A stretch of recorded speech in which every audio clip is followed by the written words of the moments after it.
अगर आप first time pregnant हो तो प्लीज आप अपना ख्याल खुद रखें, क्योंकि आपका जो बॉडी मैसेज देता है सिर्फ आपको पता है, ना घर वाले को पता रहता है ना डॉक्टर को पता रहता है। डॉक्टर पे भी ज्यादा डिपेंड नहीं होना, क्योंकि अगर आप मेरी स्टोरी सुनोगे ना तो आपको पता चल जाएगा कि ना घर वाले ना डॉक्टर कोई काम नहीं आता है प्रेगनेंसी में।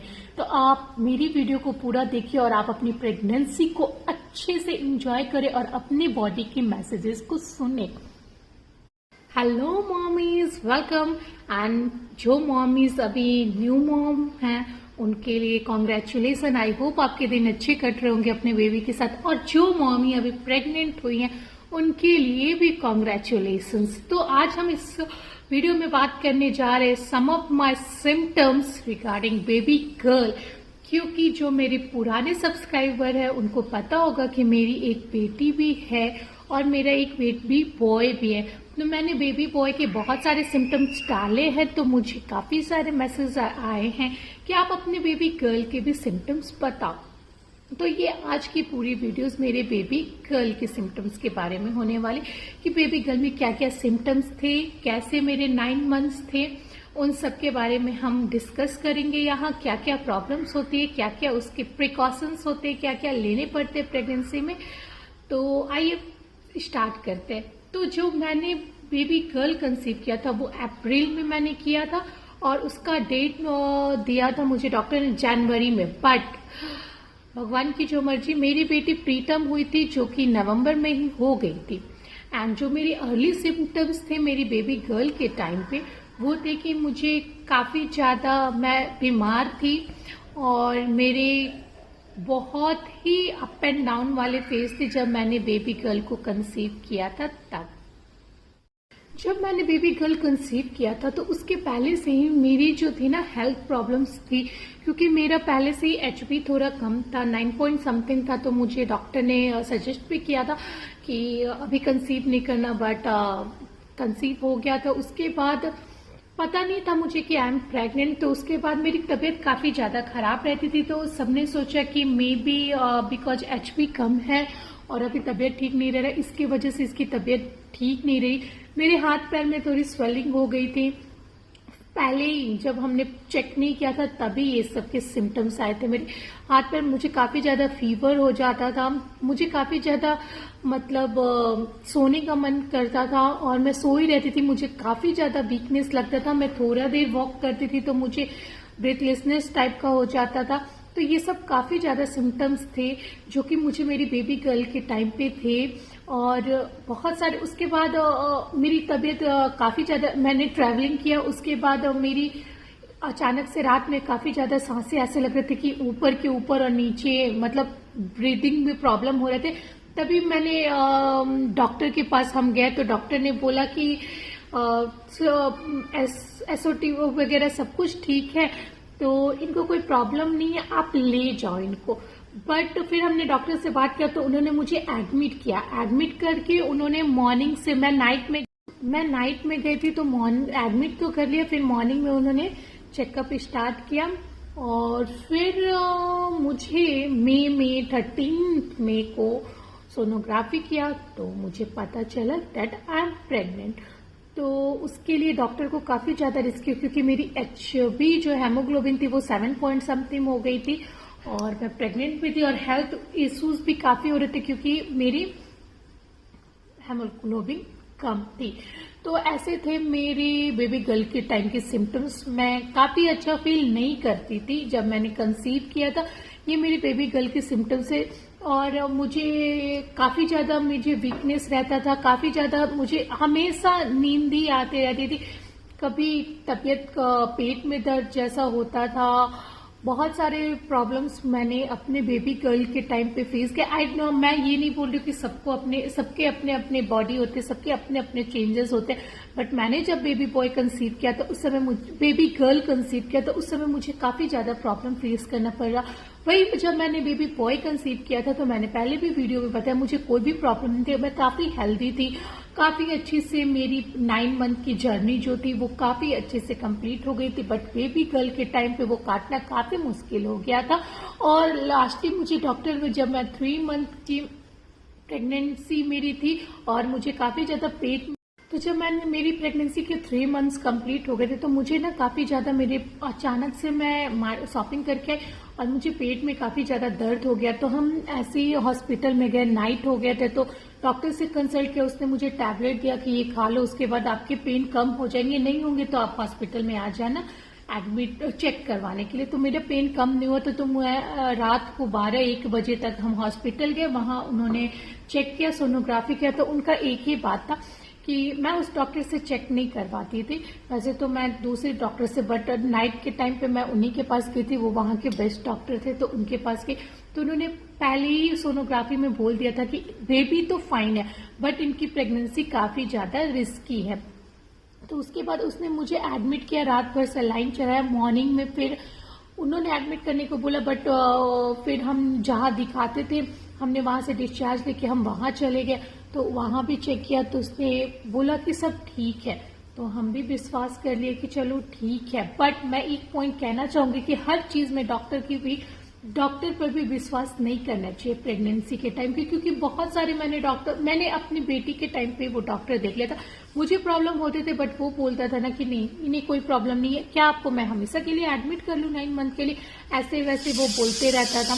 तो इसके लिए मैं बोलूंगी कि प्रेगनेंसी के टाइम पे आप अपनी हेल्थ के बारे में ध्यान दो। और फिर उस डॉक्टर ने ऐसे बोल दिया तो फिर हम वापस घर आ गए कि चलो ठीक है, फिर नॉर्मल लाइफ होने लगा। लेकिन वो जो था ना, मुझे प्रॉब्लम्स तो होते रहते थे, सांस की प्रॉब्लम, ब्रीदिंग में बहुत ज्यादा प्रॉब्लम होती थी, सब कुछ। तो मेरे अकॉर्डिंग ना मेरी बेबी गर्ल के टाइम की प्रेगनेंसी मेरे लिए काफी हार्ड टाइम हो गया था, क्योंकि मुझे बहुत सारे प्रॉब्लम फेस करने पड़ते थे, मुझे इतनी ज्यादा वीकनेस रहती थी। और मैं लास्टली एक जब दिवाली थी उसके मॉर्निंग में मुझे ब्लीडिंग भी हो गए थे, तो हम डॉक्टर के पास गए तो उन्होंने बोला कि 5 mm आपको क्लॉट हो गया है ब्लीडिंग को। तो उन्होंने एडमिट किया, एडमिट करने के बाद वो मुझे 3-4 डेज रखे थे, उसके बाद बोला कि वो चला जाएगा खुद ही, अभी ठीक है। और मुझे ना यूट्रस की जगह पे जो क्लॉटिंग की वजह से मुझे काफी ज्यादा पेन और वहां जलन भी हो रहे थे, तो वो ठीक हो गया 3-4 डेज के बाद। उसने बोला कि आपको कंप्लीट बेड रेस्ट रखना है, कि अब आपकी प्रेगनेंसी थोड़ी ये हो गई है कॉम्प्लिकेटेड, आप बेड रेस्ट रखो। फिर मैं घर चली गई, मुझे याद है घर के 1-2 दिन के बाद मेरा वाटर बैग मतलब लीक हो गया था, बट मैंने घर पे बोला तो सब बोला ऐसे ही हुआ होगा।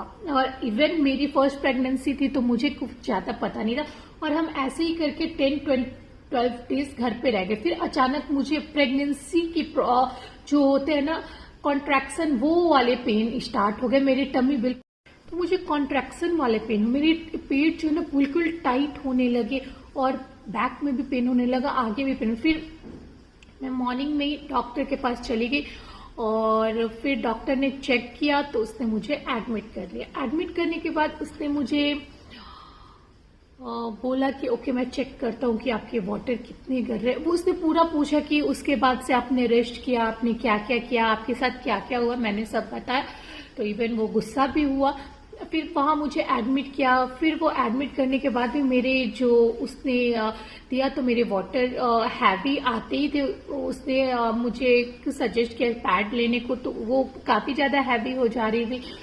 तो फिर उसने 3-4 दिन तक मुझे रखा, उसके बाद उसने मुझे एक दिन फाइनली चेक किया और फिर बोला कि आपको यहाँ तो प्रीटर्म बेबी हो सकता नहीं, होगा ही आपको, क्योंकि अभी आपका वाटर भी कम हो गया है, एंड यहाँ हमारे पास एनआईसीयू की पूरी सुविधा नहीं है। हमारे पास एनआईसीयू है तो नॉर्मल चेकअप के लिए है, कि एनआईसीयू हमारे प्रीटर्म के लिए हमारे पास कोई ये ऑप्शन नहीं है कि हम आपको रेफर कर देते हैं मुंबई, हमारे पास है वो मुंबई या फिर पुणे रेफर कर देते। तो उन्होंने बात करके बोला कि आप मुंबई वाले हॉस्पिटल में ही चले गए। तो उन्होंने फिर मुझे एमएनएस के साथ जो नर्स होते हैं उनके साथ उन्होंने मुझे ट्रेन के साथ कर दिया रेफर। तो एमएनएस मेरे साथ, तो वो जो नर्स थी ना वो मेरे साथ गई थी, इवन उसके बैग में सब कुछ दे दिया गया था कि इनको ट्रेन में भी पेन आ सकता है और आपको कैसे कैसे इनके साथ मैनेज करना है। कॉन्ट्रैक्शन तो काफी ज्यादा हो रही थी, तो नर्स भी काफी घबराई हुई थी, उसने मेडिसिन सलाइन वगैरह के साथ, मुझे मुंबई पास था ही, तो हम पहुंच गए। फिर वो जल्दी जल्दी जाके मुझे डायरेक्टली लेबर रूम में एडमिट कर दिया। मुझे याद है मैं लेबर रूम में अप्रॉक्स 15 16 डेज कंटिन्यू थी, मुझे पेन आ रहे थे। एक रूम से फिर सेकंड फेज वाले रूम में ले जा रहे थे, फिर वहां से बोल रहे थे नहीं इसको अभी ठीक है यहाँ ले जाओ। फिर वो मैं रात रात भर दिन भर जगी रहती थी, क्योंकि वहां लेबर पेन में सब लेडीज रहते थे। तो ऐसे मेरा अप्रॉक्स 1-2 मंथ मैं हॉस्पिटल में रही हूँ। फिर मुझे वार्ड में शिफ्ट कर दिया गया मेडिसिन पे। वो मेडिसिन मुझे रेगुलर लेना था, उससे मुझे मेरी वाटर जो थी वो कम गिरने लगी थी। और कुछ डॉक्टर ने सजेस्ट किया था, क्योंकि बेबी को भी थोड़ा सा ग्रोथ ज्यादा हो जाता तब वो बेबी को निकालते तो बेबी भी सेफ जोन में रहता। तो इसके लिए मेरा जब एक बार उन्होंने बोला कि अब इनका टैबलेट बंद कर देते और देखते कि टैबलेट पे भी कितना दिन रखेंगे, वो बेबी को इन्फेक्शन वगैरह ना हो, इसके लिए वो टैबलेट वगैरह देते थे। और जब उन्होंने चेक किया तो बेबी अप्रॉक्स 2 kg का हो गया था मेरा, तो उन्होंने टैबलेट भी बंद कर दिया। फिर टैबलेट बंद करने के 2-3 डेज बाद ही संडे के दिन थे मुझे काफी ज्यादा पेन और कॉन्ट्रैक्शन होना, तो मुझे कॉन्ट्रैक्शन स्टार्ट हो गया। संडे के दिन मुझे शाम से इवनिंग से स्टार्ट हो गया। फिर उन्होंने मुझे लेबर रूम में ले गया, फिर डॉक्टर को बताया कि ऐसे ऐसे हो रहा है। संडे था, डॉक्टर भी घर पे थे, तो फिर डॉक्टर ने बोला कि इसको ऑपरेशन के लिए रेडी कर दो। और उस दिन उन्हें पता भी था, तो उन्होंने ना मुझे कोई भी रात से ही ना सब कुछ मना भी कर दिया था। उनको रिपोर्ट वगैरह में कुछ आए होंगे, तो रात से ही मुझे खाना पीना सब बंद कर दिया। तो उन्होंने मुझे सलाइन पे ही रखा था। तो फिर मुझे 7:30 तक ओटी में, मतलब मुझे ओटी ऑपरेशन से बचा हुआ था फर्स्ट प्रेगनेंसी में, क्योंकि पानी था नहीं, कुछ था नहीं, तो नॉर्मल डिलीवरी के कोई चांसेस थे नहीं। तो फिर हमें लेके गए और 7:30 के अप्रॉक्स मुझे बेटी हुई। बट वो प्रीटर्म थी, काफी इन्फेक्शन का डर था, तो ना मैंने देखा ना घर में किसी ने देखा उसको। डायरेक्टली वो ऐसे मोमेंट पे हुई थी कि अनाउंसमेंट किया गया था कि रास्ते क्लियर कर दो, इतने ज्यादा उसके इन्फेक्शन के चांसेस थे, क्योंकि वो पेट में भी 2 महीने से थी, तो उसको काफी ज्यादा था कि इसके ज्यादा प्रीटर्म से ज्यादा इन्फेक्शन हो सकते थे, क्योंकि वो काफी 9-7 महीने डिफिकल्टी ने मेरे टमी में रही है। तो उसको NICU में रख दिया गया।